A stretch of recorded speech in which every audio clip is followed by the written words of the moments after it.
ये सब के अलग अलग सब्जेक्ट हैं, कैटेगरीज हैं, ऑब्जेक्टिव्स हैं जो कि पर्सन रीड करके policy, life insurance policy, life assurance policy ले सकता है। इंश्योरेंस में सेकंड पार्ट पे बात करते हैं फायर इंश्योरेंस। नाम से क्लियर है, हमने पहले बात कर ली इंश्योरेंस और एश्योरेंस में डिफरेंस है। फायर इंश्योरेंस मतलब अगर कोई कॉजेज, डैमेजेस फायर की वजह से हो जाते हैं, पर्सन को लगता है कि उसकी कोई शॉप है और फायर से उसे लॉसेस हो सकते हैं, आग लग सकती है, तो ऐसी सिचुएशन में वो क्या करता है, फायर इंश्योरेंस पॉलिसी लेता है।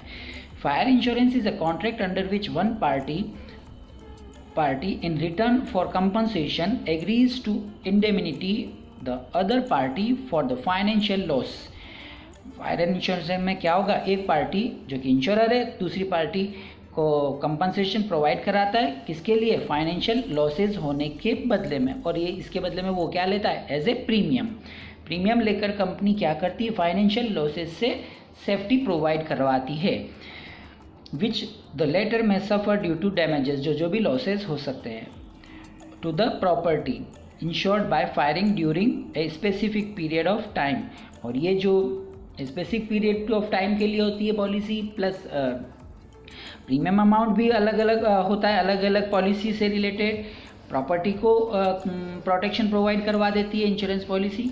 The contract containing the terms and condition is known as policy, जिसके अंदर पॉलिसी से रिलेटेड कॉन्ट्रैक्ट है ना, प्रीमियम कितनी होगी, सब्जेक्ट मैटर क्या होगा, कौन कौन सी रिस्क कवर होगी, जितने भी कंटेंट होते हैं जिसके अंदर लिखे जाते हैं और जिसको दोनों पार्टी कॉन्ट्रैक्ट प्रिपेयर करते हैं, उसे अपन क्या कहते हैं, पॉलिसी कहते हैं। Generally, the fire policy contains the name of the parties, description of the insured property। Generally जो फायर इंश्योरेंस पॉलिसी होगी उसके अंदर पार्टीज के नाम होते हैं, इंश्योर्ड प्रॉपर्टी, जिस प्रॉपर्टी का इंश्योरेंस किया जा रहा है उसकी प्रॉपर्टी का डिस्क्रिप्शन होगा, the sum for which property is insured, कितने अमाउंट तक उसे कंपनसेशन मिलेगा, amount of premium payable and कितना वो प्रीमियम पे करेगा, ईयरली या हाफ ईयरली जो भी उनका पॉलिसी में लिखा हुआ है, and the period insured against. Generally the period of insurance is 1 year, और कितने ईयर के लिए, तो जनरली इंश्योरेंस पॉलिसी कितने ईयर तक के लिए ली जाती, कितने ईयर तक कंटिन्यू, 1 ईयर उसका होता है, फिर अगले साल वापस से पर्सन को प्रीमियम पे करना होता है।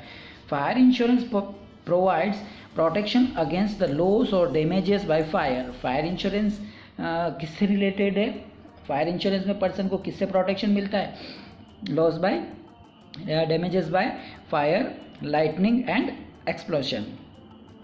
फायर मीन्स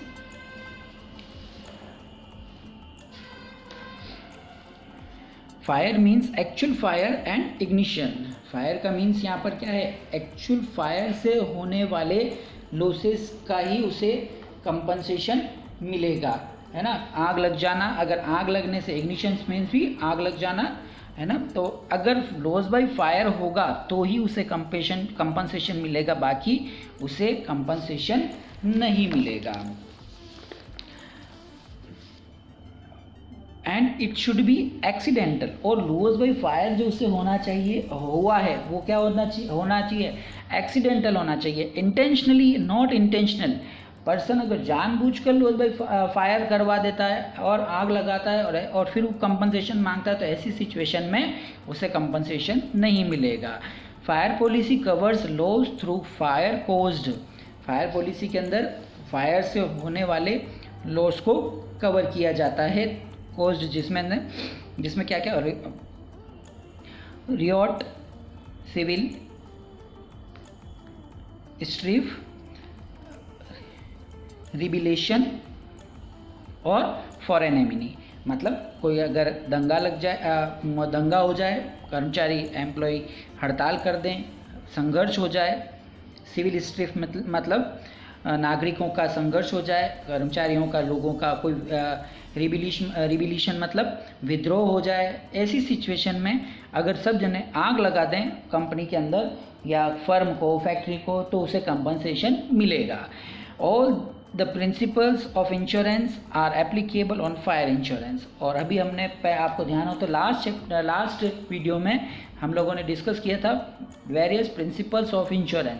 वो सारे जितने भी प्रिंसिपल्स हैं वो कहाँ पर एप्लीकेबल होते हैं, फायर इंश्योरेंस पॉलिसी पर एप्लीकेबल होते हैं।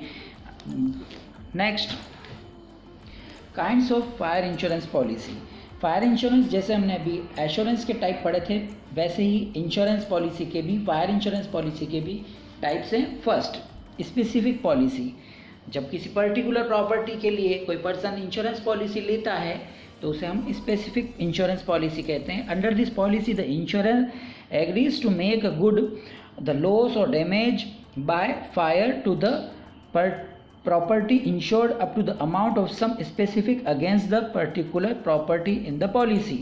इसके अंदर एक पर्सन यानी इंश्योरर इंश्योर्ड की किसी प्रॉपर्टी के डैमेजेस, कॉजेज, नुकसान होने पर क्या करेगा, कंपनसेशन प्रोवाइड करवाने के लिए एग्रीमेंट और कॉन्ट्रैक्ट प्रिपेयर करता है किसी पर्टिकुलर प्रॉपर्टी से related.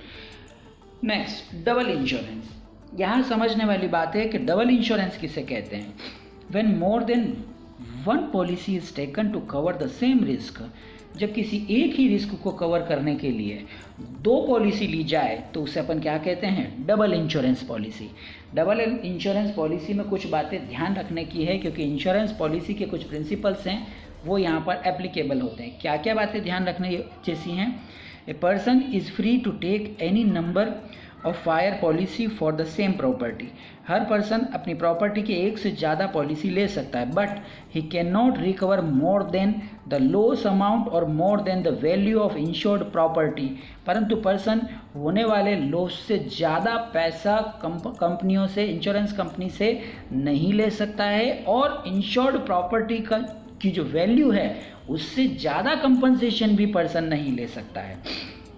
Then the policy amount from all the insurance. सारे इंश्योरर से मिलाकर भी वो इंश्योरेंस पॉलिसी की इंश्योर्ड की जो प्रॉपर्टी है उससे ज़्यादा अमाउंट नहीं ले सकता है, प्लस एक्चुअल लॉस हुआ है उससे ज़्यादा भी नहीं ले सकता है।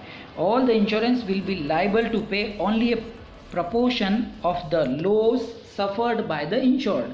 सारे जो इंश्योरर हैं वो क्या करेंगे, जो सब्जेक्ट मैटर है, कॉज है, जो प्रॉपर्टी की वैल्यू है उसको जिस प्रीमियम लिए उस प्रपोर्शनेट में डिवाइड करके पर्सन को कंपनसेशन पे करेंगे। For example, a person insured his house worth 2 lakhs। एक पर्सन ने अपनी जो इंश्योरेंस पॉलिसी ली 2 लाख रुपए की अगेंस्ट द फायर और फायर इंश्योरेंस के under policy each of 2 lakh। और पर्सन ने क्या करा, 2 लाख रुपए की दो जगह से उसने पॉलिसी ली। If the house is destroyed by fire then he can not claim 2 lakhs। वो अगर उसके हाउस को नुकसान हो जाता है, लॉसेस हो जाते हैं आग लगने की वजह से, तो वो दोनों इंश्योरर से 2-2 लाख रुपए का कंपनसेशन नहीं ले सकता है। ऐसी सिचुएशन में बोथ पार्टी, मतलब अगर वो दोनों जने उसे 2-2 लाख रुपए देंगे तो उसके पास 4 लाख रुपए हो जाएंगे, जबकि उसकी 4 लाख हो जाएंगे, जबकि उसकी प्रॉपर्टी की वैल्यू क्या है, 2 लाख है। From the both insurance, because by doing so he will get 4 lakh and will make profit of 2 lakh. और उससे क्या हो जाएगा, 2 लाख का फायदा हो जाएगा। The contract of insurer is not making profit. Insurance कभी भी प्रॉफिट के लिए नहीं किया जाता है। He will get 1 lakh from each insurance. Insurer वो क्या कर सकता है, दोनों कंपनियां उसे 1-1 लाख रुपए का कंपनसेशन प्रोवाइड कराएगी each insurer and collect the loss amount which is 2 lakh. और वो 2 लाख रुपए का जो भी उसे लॉसेज हुआ है उस अमाउंट को कलेक्ट कर सकता है। बात करते हैं नेक्स्ट इंश्योरेंस, फायर इंश्योरेंस के टाइप की, री इंश्योरेंस। री इंश्योरेंस क्या होता है, under this the insurer enters into another contract of insurance with another insurer for the whole or a part of risk covered by the first insurer।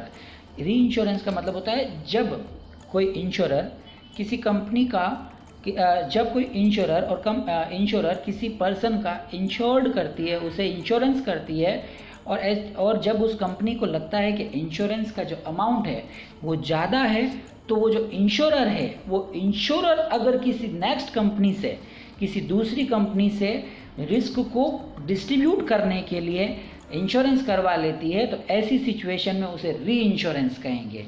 Therefore he reinsures the contract with Y of 5 lakh. ऐसी situation में जैसे 10 लाख की property है और वो किसी person से belong करती है, तो ऐसी सिचुएशन में अगर कंपनी को लगता है कि 10 लाख की प्रॉपर्टी की प्रीमियम लेने के बाद वो उसका कंपनसेशन नहीं दे सकती है, तो वो ऐसी सिचुएशन में उसका कुछ पार्ट दूसरी कंपनी से कोलैबोरेशन के साथ इंश्योरेंस करवा देती है और हाफ प्रीमियम उसे दे देती है। तो 5 लाख एक कंपनी के पास इंश्योरेंस हो गया और 5 लाख अदर के पास हो गया, तो इसे हम क्या कहेंगे? री इंश्योरेंस कहेंगे। हमने जब डबल इंश्योरेंस पढ़ा था तो डबल इंश्योरेंस में पर्सन खुद डबल इंश्योरेंस लेता है 2 कंपनी से, जबकि री इंश्योरेंस के अंदर इंश्योरेंस कंपनी उस प्रॉपर्टी का अदर कंपनी के साथ में कोलैबोरेशन के साथ इंश्योरेंस करवा लेती है। बात करते हैं, यहाँ पर ये एग्जांपल दिया हुआ है पूरा री इंश्योरेंस से रिलेटेड। आगे डिस्कस करते हैं मैराइन इंश्योरेंस क्या होता है ना। समुद्री बीमा, समुद्र के अंदर वेसल शिप्स वन कंट्री से